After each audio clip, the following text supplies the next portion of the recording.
भविष्य का दूसरा नाम है संघर्ष। हृदय में आज इच्छा होती है और यदि पूर्ण नहीं हो पाती तो हृदय भविष्य की योजना बनाता है। भविष्य में इच्छा पूर्ण होगी ऐसी कल्पना करता रहता है, किंतु जीवन ना तो भविष्य में है ना अतीत में।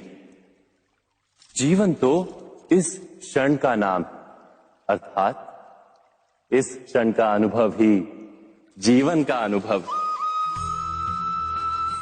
पर हम ये जानते हुए भी इतना सा सत्य समझ नहीं पाते।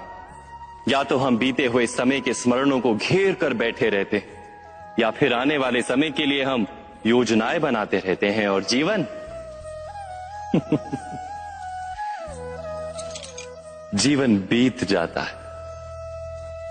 एक सत्य यदि हम हृदय में उतार लें कि ना हम भविष्य देख सकते हैं, ना ही भविष्य निर्मित कर सकते हैं, हम तो केवल धैर्य और साहस के साथ भविष्य को आलिंगन दे सकते हैं, स्वागत कर सकते हैं भविष्य का।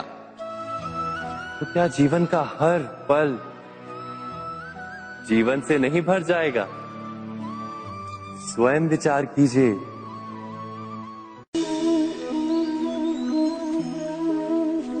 सबके जीवन में ऐसा प्रसंग अवश्य आता है कि सत्य कहने का निश्चय होता है हृदय में, किंतु मुख से सत्य निकल नहीं पाता। कोई भय मन को घेर लेता है।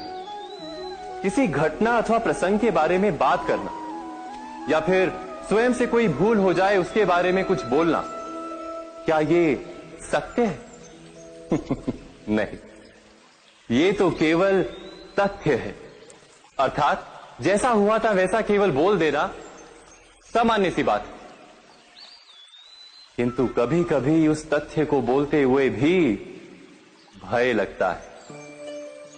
कदाचित किसी दूसरे की भावनाओं का विचार आता है मन, दूसरे को दुख होगा ये भय भी शब्दों को रोकता है।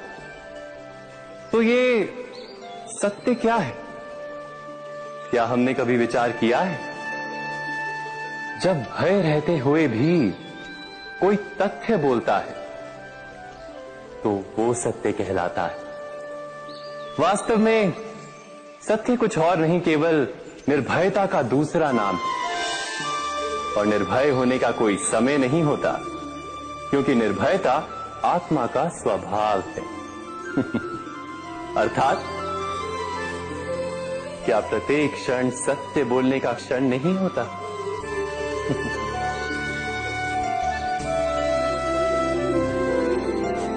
स्वयं विचार कीजिए।